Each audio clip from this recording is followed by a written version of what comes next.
for a few reasons. They request pretrial detention, which means until the trial is over, because they're saying there's no condition or combination of conditions that will reasonably assure that two things. A, that he'll appear, right? Which means he's a flight risk. They're obviously gonna substantiate that later by saying the nigga was trying to get on a private jet to go to fucking Sweden or actually Switzerland and Italy and then Qatar.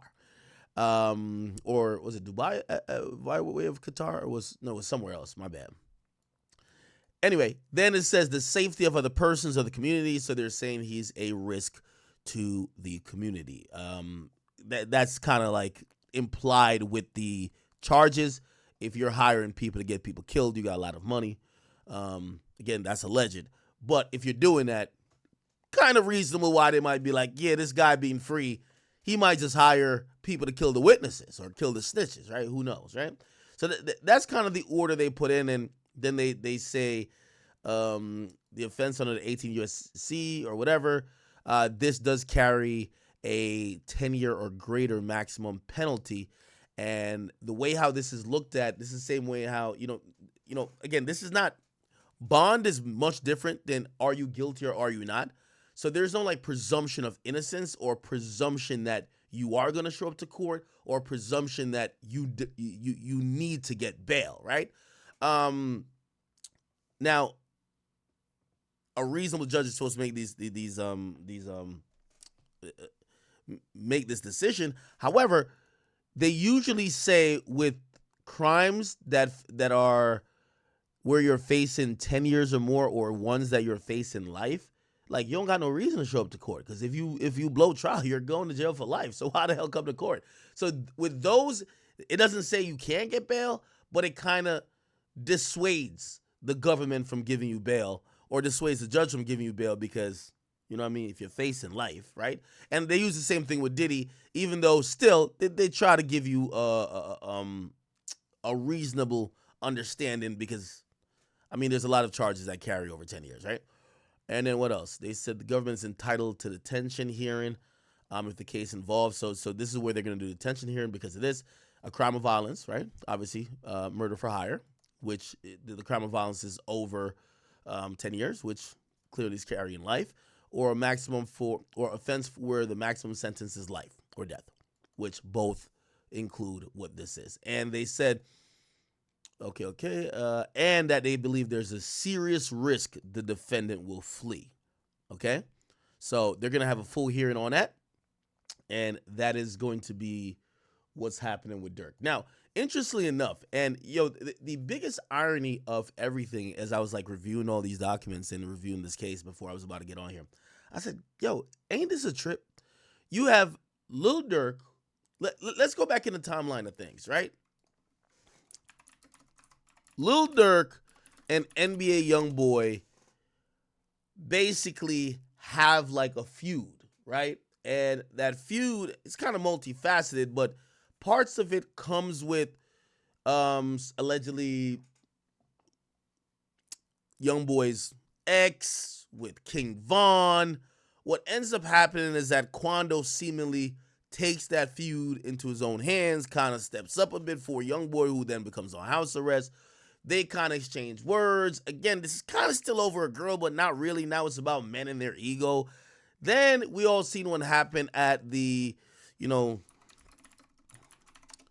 at the hookah place in Atlanta where King Von was shot and killed. I don't got to pull that video up.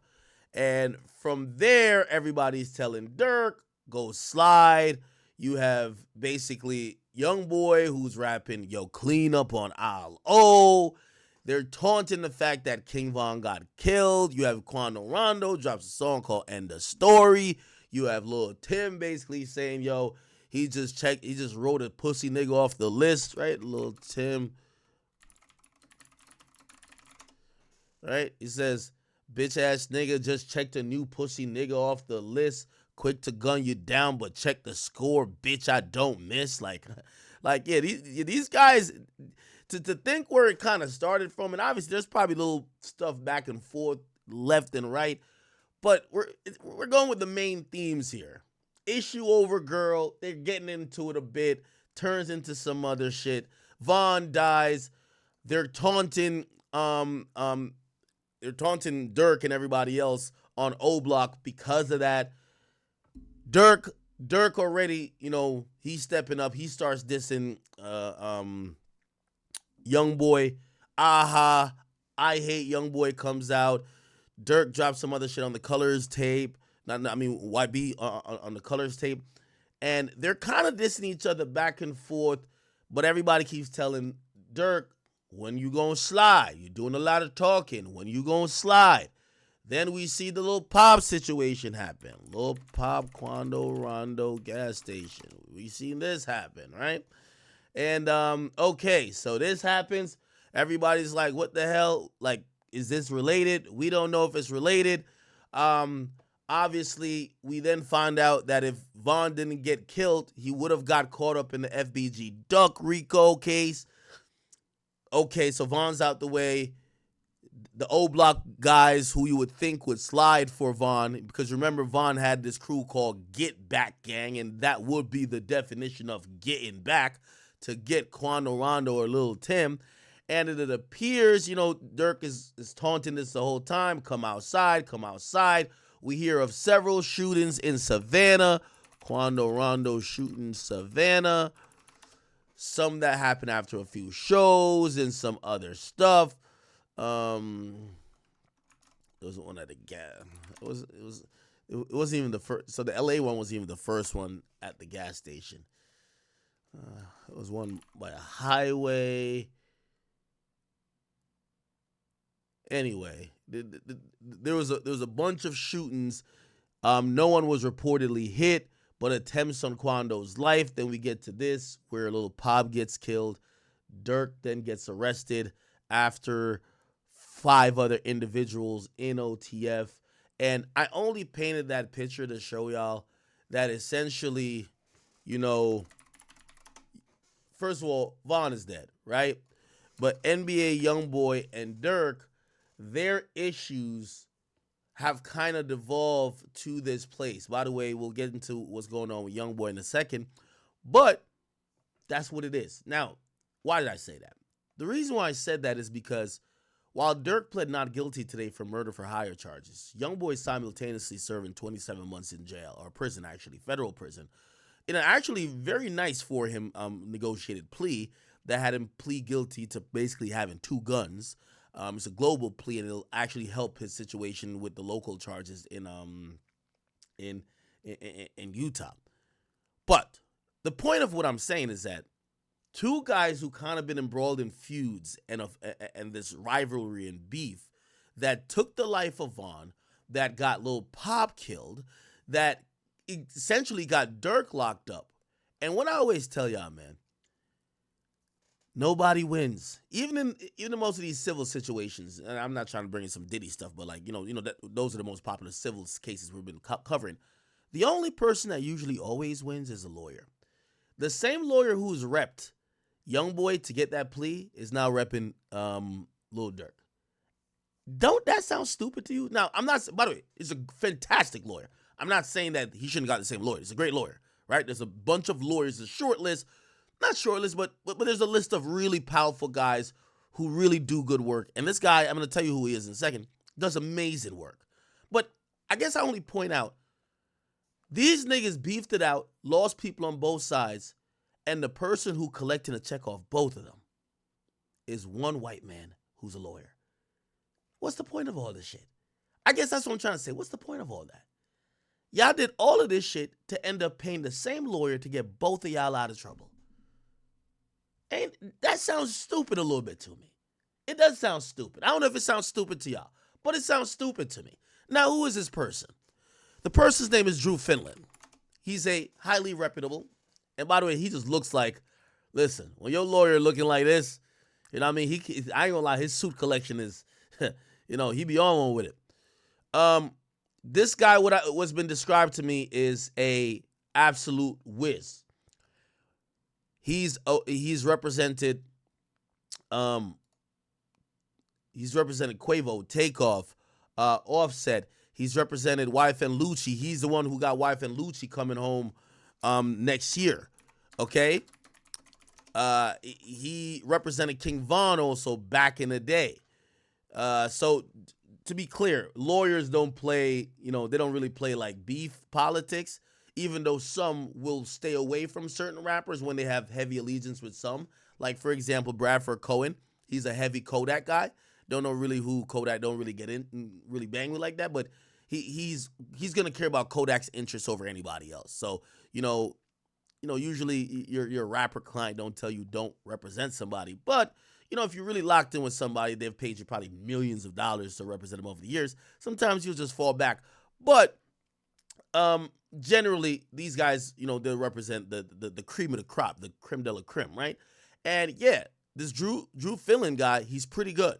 It's pretty good. Now, there is so two things I've heard about him, and I hope I'm not like speaking down his name. I'm just telling you what people who have worked or have heard about his work say. Number one, he's amazing. Number two, the reason, and I know some of y'all saying, why not Brian Steele? Well, Brian Steele just got out of a heavy, long case.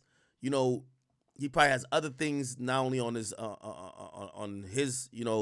schedule, but you want someone who can lock all the way in on you, right? This is why. Oh, and also, Drew Finland has a great reputation with pulling these rabbits out of the hat when it comes to the feds. Okay, he just did it for Youngboy, and even though I said it kind of is stupid that both of these guys beef for all these years and end up got to pay the same lawyer to get both of them out of trouble, it is kind of strategic to get the lawyer who is going to pull a rabbit out of his hat and has a good history of working with the feds, okay? Now, Drew Finland is that. I've heard he does great work, and I've always been told by other attorneys actually. Sometimes, your relationships and, the networking that a lot of these lawyers do grant them a lot of favor in the eyes of the court. Not that they're not great lawyers, but I'm going to give you an example, right? Young Thug, Brian Steele. So Young Thug and Brian Steele, right? We all know Young Thug got out on he basically got out on time served, but he's going to have 15 years on probation. And what's interesting, because remember the state was suggesting he get 45 years, he get everything taken in terms of forfeiture, but a very favorable plea happened for Thug, right? Now, that was a ballsy call to go in front of, the judge on a non-negotiated plea. The judge could have said anything. Why? And again, I'm not saying I know this as a fact, but let's just think outside the box. Why do you, even though Brian Steele said he was down to go to all the way, he said Young Thug was down to take the chance, but why do you think they might have a decent chance going into that situation? Look at this, chat. So the judge, Paige Whitaker, which, according to Atlanta, they say she got an N-word pass till Black History Month, so she could say nigga until February. But here's this interesting thing, right? Paige Whitaker, right? She's a judge.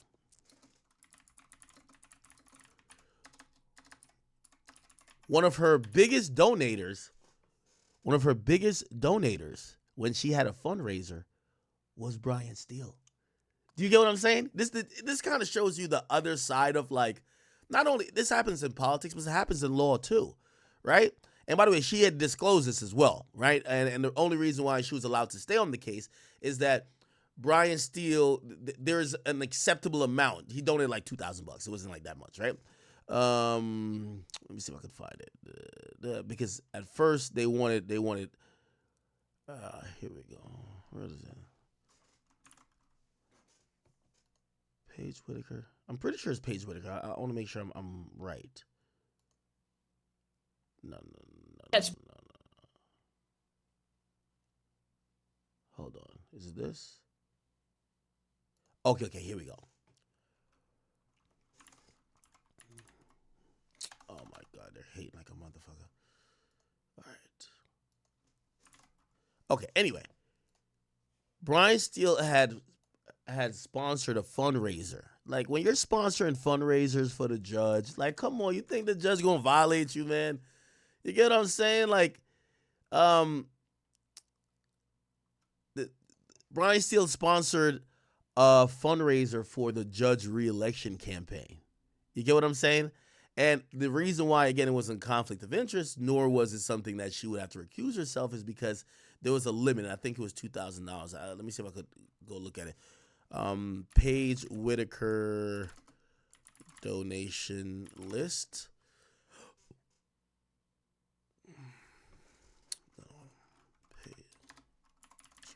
Donors. Yeah, okay, here we go.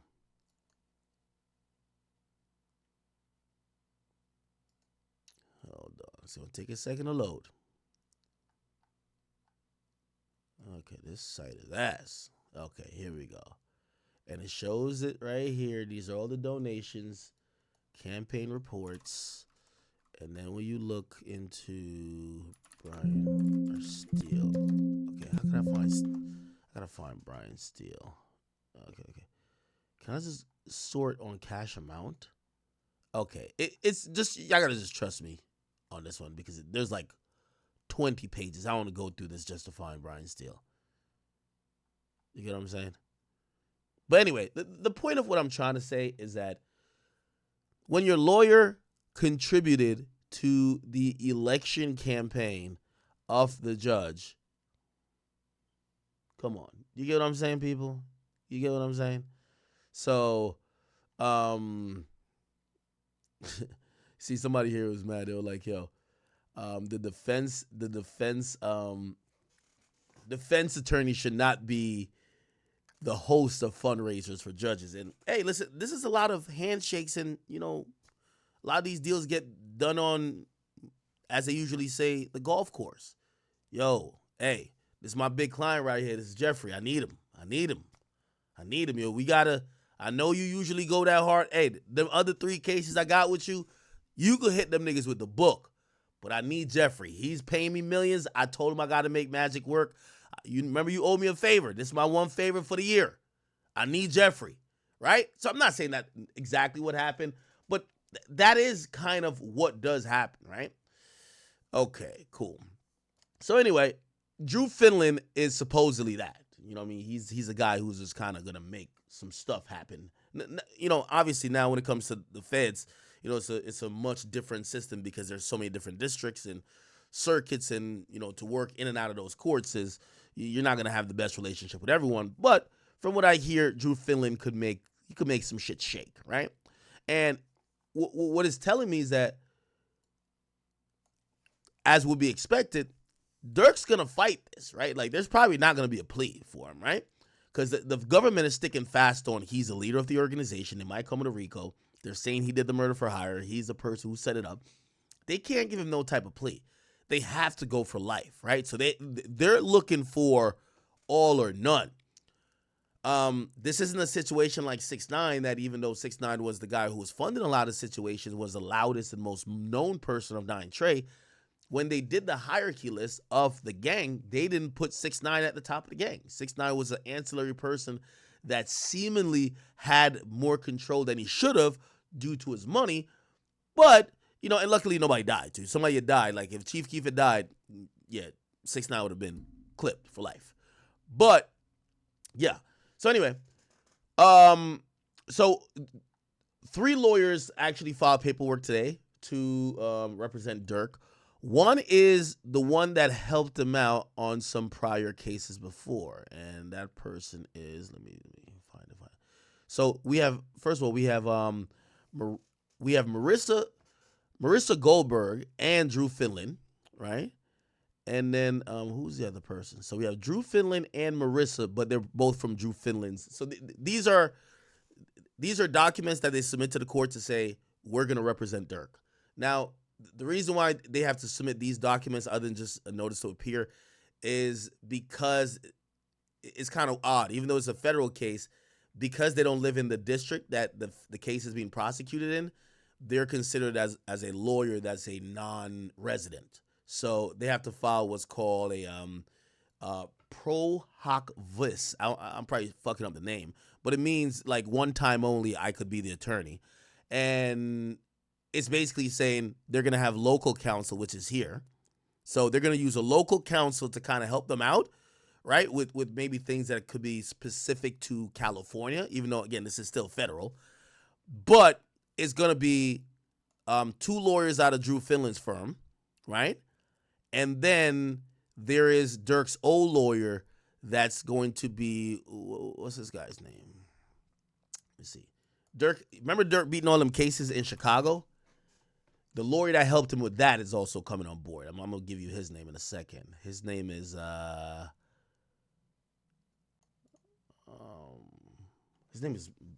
on.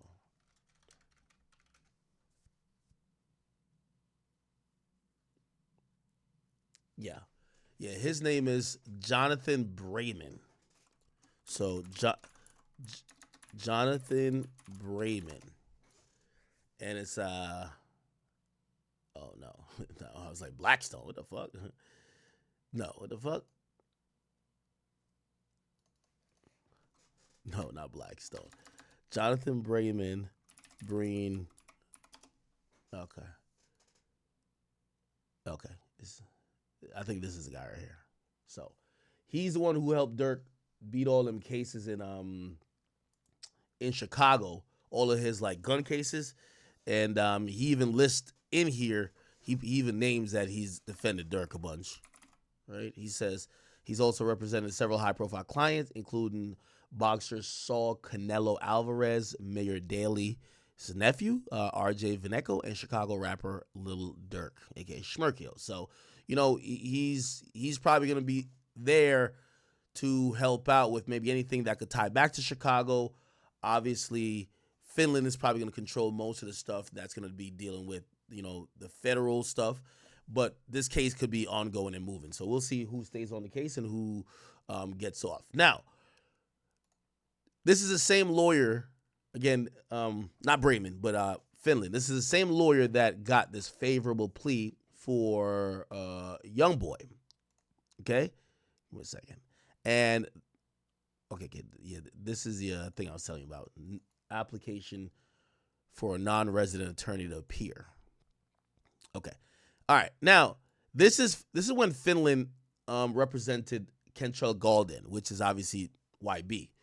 And this was only 2 months ago. So, you know, 2 months ago, you know, he got put on that case, and then quickly, like within like a month, they wrapped that thing up to a plea. And it's actually a really interesting thing because it's what's called a global plea deal, which I'll Google that real quick. Global plea deal. Okay. Yeah, so now this global plea deal for Youngboy had several charges. The feds picked up Youngboy damn near self-snitched on himself when they came in and raided his mansion in Utah. They asked him, "There's any guns in the house?" He says, "Yes." It says, "Whose gun is it?" He says, "It's my girl." They say, "Have you ever touched it?" He say, "Yeah, a few times." They're like, "Wait, did you just tell us you touched it? What the fuck?" So he admitted to having possession of that gun, which, number one, he was already on house arrest for the possession of another gun. So you're definitely not supposed to have a gun. But anyway, he just said he had it. So they gave him another charge for that. So they gave him another gun charge for that. And we all know about the Louisiana one from the one when he was shooting the music video from a long time ago. Then he caught another gun charge up in like California when he was doing a dash in the Maybach, and then hopped out the car and ran from the police dog. That one got dismissed. He beat the state with that. He beat the case, or not the state, he beat the feds with that. But he still had the Louisiana one going where they've been fighting over the admissibility of the memory card. And then he caught this other gun charge by being up in the mansion in Utah. And then there's a whole prescription drug thing that is statewide. The global plea actually solves damn near about all of them, where he basically had Drew Finland come up there or get on the case, negotiate between Louisiana, Utah to have the case move, his first gun case move from Louisiana to Utah. Utah took both gun cases. He pled guilty for both of them. And also part of the time served supposedly is going to help his state stuff, which is kind of odd. Usually they're kind of different, but we're going to see how that kind of gets adjudicated, or at least how it gets listed in court documents. Regardless, yo, Chad, don't I sound like a lawyer? God damn it, man, I'm good. Regardless, this Youngboy had to, file like this basically a statement, which is him admitting guilt and basically confirm his acceptance of this kind of global plea deal. So this is what it is. You'll see at the bottom of the document, you're going to see defendant's lawyer, which is going to be Drew Finland. Wait, hold on. No, not this. Sorry. Wait, what the heck? No, wait. Right. Oh, okay, here. Yeah. The attorneys for defendant. Yeah. Drew, and in that situation, he had, I think one of these people are local to Utah, and then Drew Finland's on there as well. So again, essentially, they both got the same goddamn lawyer. You know what I'm saying? Yo, Drew Finland is just like, yo, I love when y'all rappers beef. Y'all both just pay me. Oh, by the way, he represented YF and Lucci. And if Young Thug wasn't locked in with Brian Steele that much, you never know. He might have, he couldn't. That would have been a conflict of interest because one's a victim in the other's case. So Finland couldn't have represented Thug too. But I could imagine Finland's over here just licking his chops. Like he's probably having it. Yo, he's having his bread buttered on both sides. Keep beefing, y'all dumbass niggas. When you go to jail, I get you out. When you go to jail, I get you out. I get any of y'all out. Just keep beefing. Keep paying me, though, okay? That's the finesse, ain't it? Okay, anyway, this was that deal, and, Youngboy admitted, I had the guns. Yeah, they were doing this. I know that I could be sentenced to 10 years. I know I could pay $250,000. Yeah, and then the details of the deal, right? So plead guilty of this stipulated sentence. He says he'll take time served, no time, 27 months, right? Credit for time served back to May 10th. Oh, okay. So actually he's 7 months in now. 5, 6. No, he's 6 months in now. So he got 21 more months to go. So Youngboy got 21 months to go. Wait, let's do quick math on when Youngboy's getting out, because it's 85% in the feds. So 27 months times 0.85. So he got to do 23 months in jail. He's already done 6 months. We're giving him the time served. So he's done, no, not 6 months. Is it 6? Yeah, 6. He's done 6 months. So he has 16 months left. What's 16 months from now? Let me just use Google AI. When is 16 months from now? Yeah. It's looking like around this time. So we're thinking about March. And even then, it's probably going to be a little bit earlier, because I'm pretty sure they're probably going to, you're paying the best lawyers. They're probably going to appeal it a little bit more. And I'm going to tell you why they're going to appeal it more. I'll look through the appellate thing to see if they have. YB's team is going to appeal it more to see if they'll count some of the house arrests or some of the other detainment time, because he's been locked up for a while. Remember, they're only counting from May. That's where you go on appeal to have them count more, that you could get out sooner. So this is like worst case possible. He's out in 2026, which means technically I'm thinking maybe December. So next year, December, YB's out. You get what I'm saying? Or if they do halfway house, it's going to be 6 months before, but like, do they do halfway house on 27 months? Okay, if that's the thing, he'll be out 6 months before that. It'll be 10 months. Or sometimes they'll do 3 months halfway house, right? Yeah. Let's do 13. Yeah, about next year, December. Around December to March 2026. That's when we'll see Youngboy. Anyway, so it takes 27 months, which, by the way, I think this is a big dub, right? You get caught with 3 guns. 3 guns that you don't even get 30 months? Dub. Win, right? On the other case number, he's getting consecutive to he gets 60 months probation. So I think this is, one of them is for the gun that was in the crib. No, I think this is the Louisiana case, I believe, actually. Louisiana case. Right? No, I think so. 60 months probation, that's 5 years. consecutive. So yeah, so he just gets out on probation, 5 years, and he has to pay 200,000. That's chump change for him. All right, and then he agrees to whatever his conduct, just saying that he needs to chill the fuck out. Oh, he does appeal, so he appeals that he can't appeal the waiver, but he could appeal his, not the sentence, but he could appeal the time served though. So that's gonna be an appeal. I expect to see soon. Okay, and then forfeiture, whatever. He has to give up the guns. That makes sense, right? This is the one that I believe from Louisiana. This is the one they found in the house of Utah. And yeah. And then hold on. Here we go again.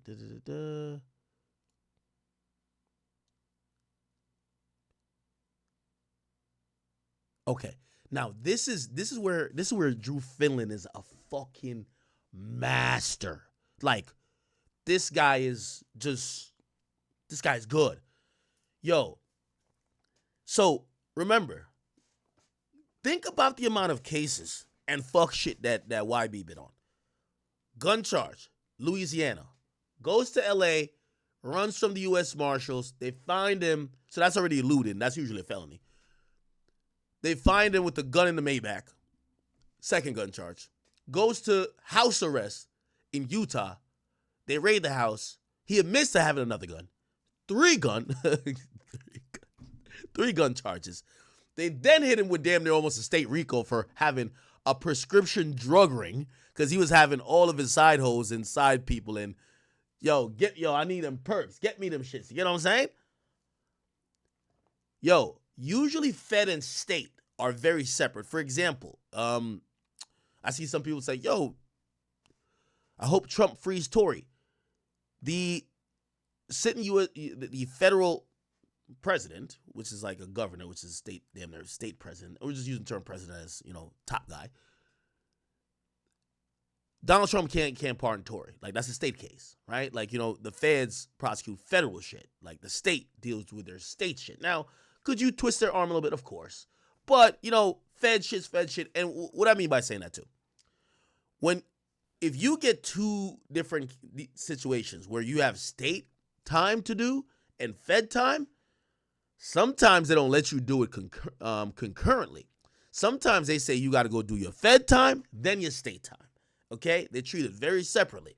However, in this plea, Finland gets in, and this is a federal paperwork. They get them to acknowledge that, this fed time is also going to count for state time.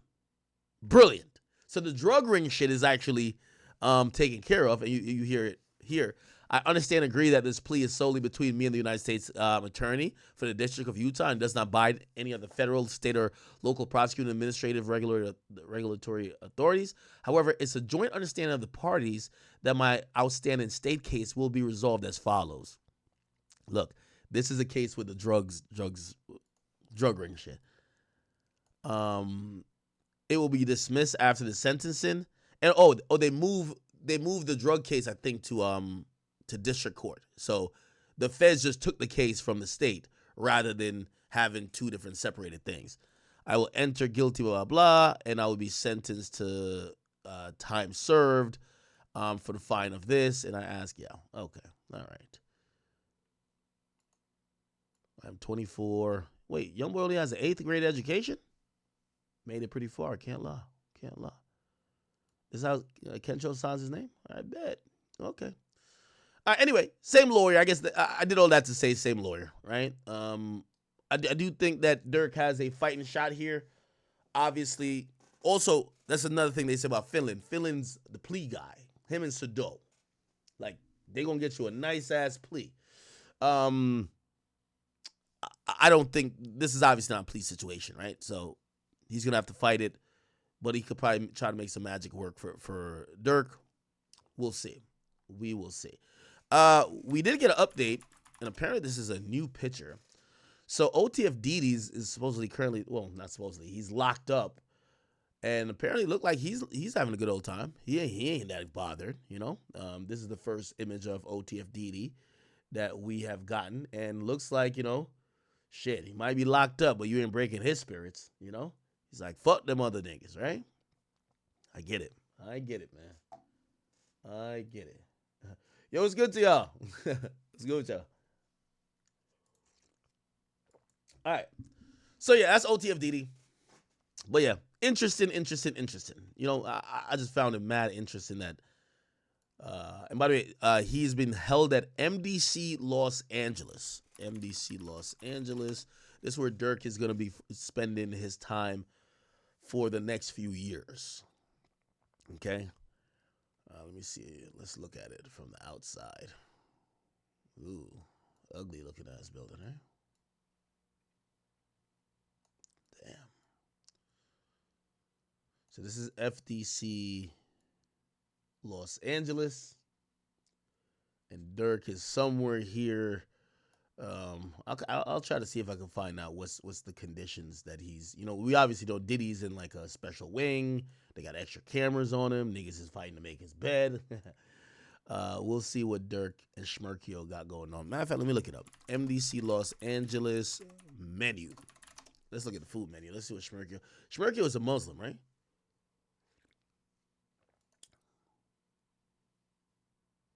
Let me see. I'm trying to see what type of.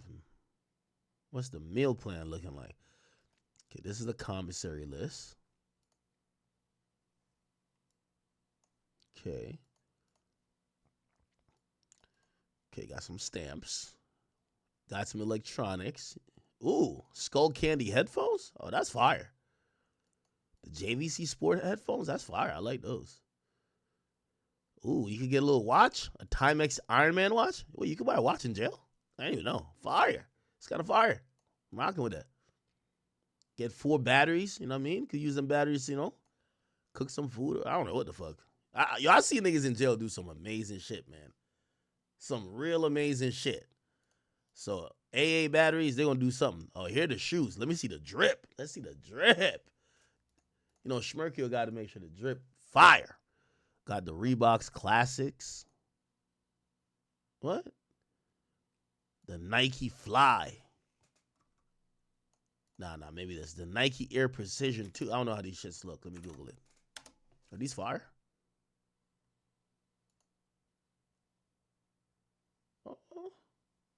Make a little swagged out in there. Make a little swagged out. Nah, I mean, ain't no Balenciagas done, but make it work. Ooh, got the shower shoes. Ooh, the Reebok sandals. You know Smirkio gonna have the Reebok sandals up in there. The Reebok shower sandals. Ooh. All right, here's the meats. Mackerel fillet. I wonder if this is like you just order to yourself. Like room service or cell service. I don't know. Tuna. I don't like tuna. I don't eat nothing that live on the water. Anything that live on the water, I don't eat it. Pink salmon. Smoked baby clams. Chicken pouch.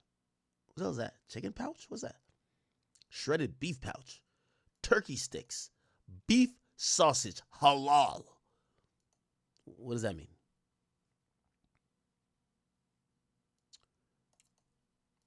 Beef sausage. Beef salami. Spam.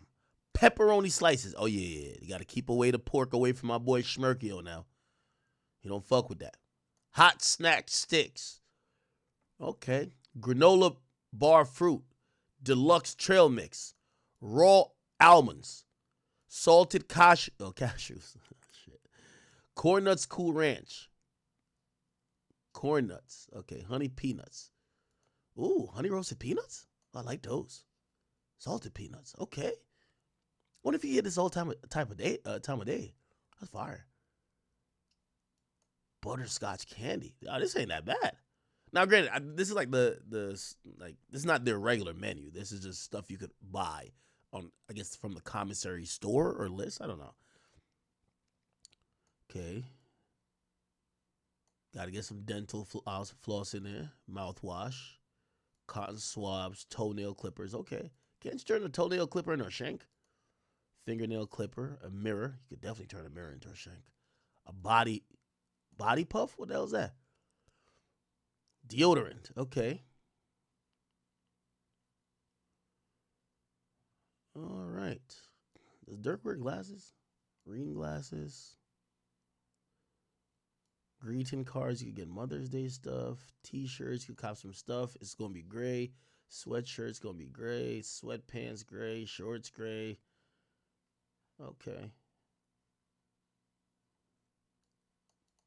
You get a writing tablet.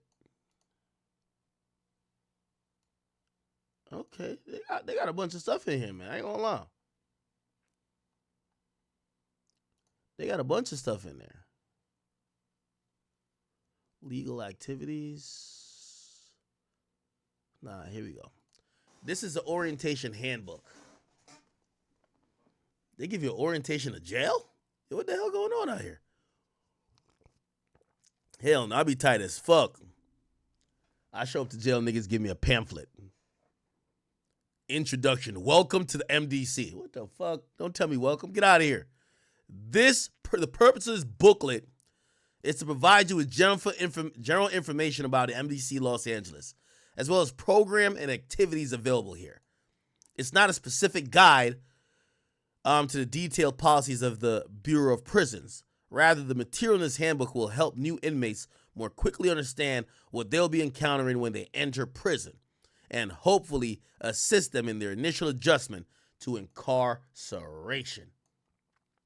The information contained in this handbook is current to the date of the publication. Take the time to thoroughly read the handbook contents and ask questions to ensure your understanding of the rules and regulations. Okay, let's see. The staff, we got the warden. He's a chief executive officer who's responsible for the total operation. Okay? All right, bet. So we got the associate warden programs, discipline, I can't speak. Discipline hearing officer, captain. Okay, fuck all that. So there's 9 general population housing units in MDC. Obviously, we're thinking that he's not going to be in general population until for a while. You know what I mean? He's a new inmate. He just got arrested. He's a high profile guy. You don't throw him into GP initially, right? I would think. A housing unit is a self-contained inmate living area that includes both housing sections and an office space for unit staff. Housing units are divided into 3 unit teams: Unit 1, Unit 2, Unit 3. All right, man, let me watch a video on this shit, man. I ain't got time for it, bro. All this reading, man. MDC Los Angeles. Okay. Oh. But anyways, we're going to take a trip in a prison from FCI near the roller coaster. Hold on. Oh, this is how it looks inside? Good evening. An MDC officer who thought he was going to check on a fight walked into a fight for his life. Video shows that corrections officer fending off 4 inmates who were trying to beat him up and take his radio to keep him from calling for help. News 13's Chris McKee has that video. Chris? Dina, just this all happened in an MDC cell block around Thanksgiving. Union leaders tell us this corrections officer could have been killed, but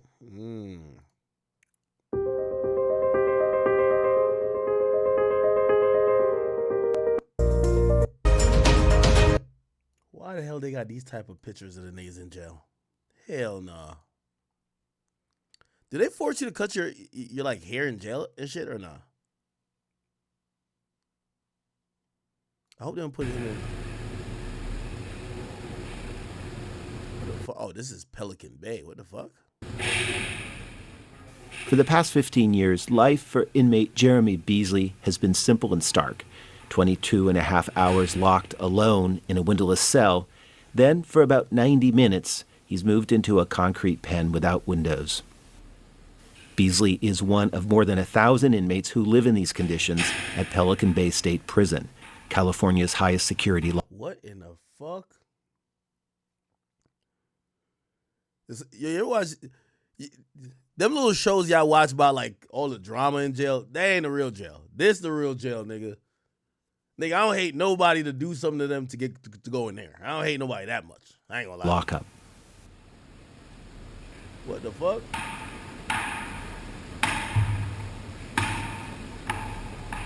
Yo, know the craziest part? They said this is his outside time. He probably could only look up.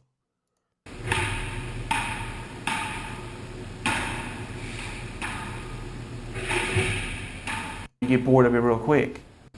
I believe that, you know, certain people should be isolated. I believe.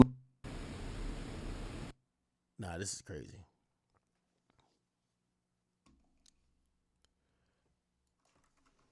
Inside MDC Los Angeles.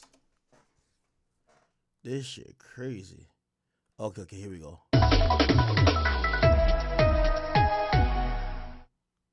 Often hear us tell you about prisoners being put into segregation at the Bernalillo County Jail, but we've never gotten to see what that looks like until tonight.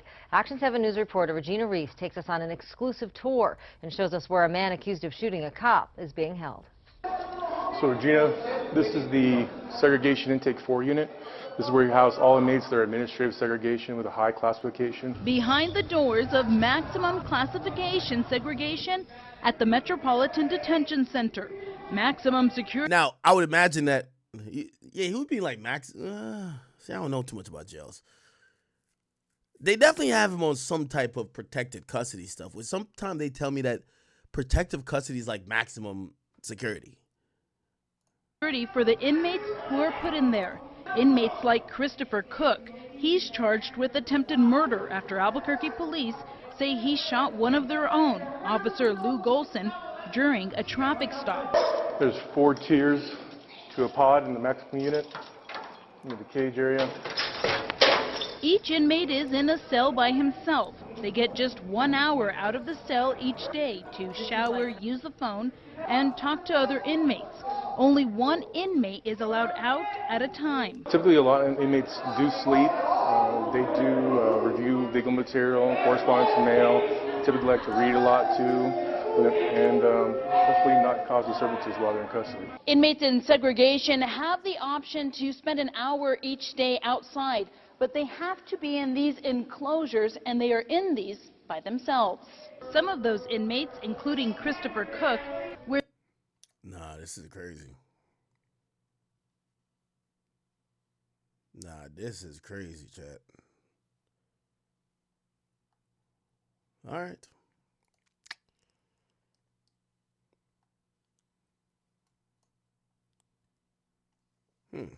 I wonder if Durk could see like his family and shit. Yo, so I seen one of his baby moms. I don't know which one this is. Y'all tell me which one this is.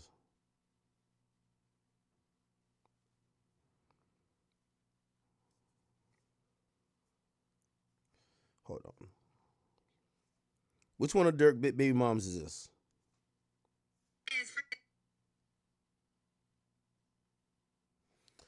There's one of Durk baby moms named Tyvana.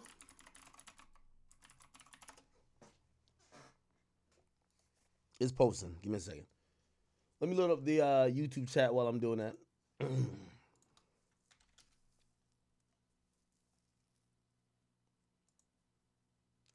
By the way, I've been thinking about it more and more. Did you think that... I actually believe Durk knew this was coming. I think that's why he makes a song like All My Life, bro. I think he got more religious when he knew this was coming. Not saying that him being religious was fake, but I think he knew it was coming. Okay, did it post yet? Still ain't posted yet? What the fuck? Give me 1 second. Yeah, once I heard all my life, I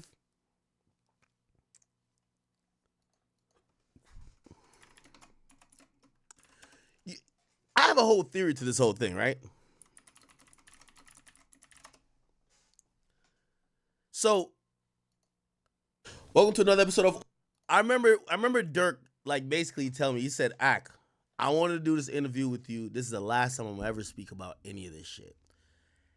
But there was an air to him kind of almost saying, yo, I'm closing this chapter for once and for all. I'm closing it. I'm closing this chapter, right? But he was already starting to transition, right? Like, you know, he was, you know, definitely heavy into his faith and everything else. But I think this interview now, I look at it differently because I remember him saying to me, he said, "Ak," and I know some people were like, yo, They probably thought I was just asking random shit. No, Durk told me, he said, "Act, you know what the people want you to ask me? Ask me. This is the last time I'm ever talking about this shit." And I mean, I guess Sad to say, Lil Durk has been booked, man. It's gonna be a lot of videos coming out about Lil Durk, man. This is honestly sad, bro. I'm gonna keep it a being. Like, this is actually sad, like genuinely sad. Lil Durk literally had such a, I don't want to say such a promising career because he still has his career right now. He has his album coming out in a month. Like Lil Durk has so much positive going for him. Like, this case for him is how I see if King Von was still alive for the FBG Duck case. Like, he would have got booked the same way. And they're gonna pin everything on Durk. There's already snitches, like what Rex said. There's a murder involved, murder for hire. They're probably gonna come with a RICO case after. This is not state charges. This is federal charges too. So it's very, very, very much different. Man, I can't really say what I want to say because, YouTube is very weird, but seeing Dirk changed his religion recently, they said it's good to be that specific religion while in jail, which I agree. You see a lot of, you feel me, people, that religion, you feel me? It's like they're like a group in jail and they stay together, which is good. But man, going from being a 8, probably 9-figure man, private jets, mansions, to a cell, man, that must do something to you mentally that you can't even fathom, bro. And Lil Durk, honestly, he's like, rap wise, he's like up there. Like, he's the 21 Savages, whichever tier is the Lil Babies, 21 Savage. You put Lil Durk right in that tier. Like, the tier right under the Kendricks, J. Cole's, Drake's, them. He's literally the tier right below them. And, it's sad. Lil Durk's been in the game for so long, man. You told him about Slide for Von. He allegedly really did slide for Von. Now he's in this situation. All we could do is pray and hope for the best. I'm considering myself a realist, and I'm looking at the situation. There's snitches, like all the evidence, like OTF cards for everything, and bro, like Lil Durk is ahead of all of this. Like, I really just hope he doesn't. If Lil Durk gets life in prison, I know his heart's gonna drop. And how Lil Durk says that he hates snitches, how much he prides himself on hating snitches. Like, I always wonder to myself, if it's someone in Lil Durk's position, if it's either life in prison or you snitch and you get 5 to 10 years, are you snitching? Would you throw your whole life away? You're not going to get to see any of your kids physically grow up anymore. All your money, you have all this money right now, but that money is not, you're the breadwinner, bro. Like, 5 to 10 years, 20 years, who knows? The family's connected to you might be broke. Like, you're the breadwinner, bro. Like, it's a crazy world we live in, bro. I genuinely feel bad for Durk. But man, it's hard to even feel bad for Durk because then you'd have to feel bad for Quando. And the whole situation is just sad because it's all this literally started from King Von and Jania, bro. King Von, Asian Doll, Jania, like, it's just woman, bro. Woman caused this whole thing to happen. It was a chain reaction, and now we're here. But it's your boy Big Egg News. Make sure you like, comment, subscribe, and please, please, please, please, please don't, like, woman holds so much power, bro. Like, it's so crazy. And I'm out.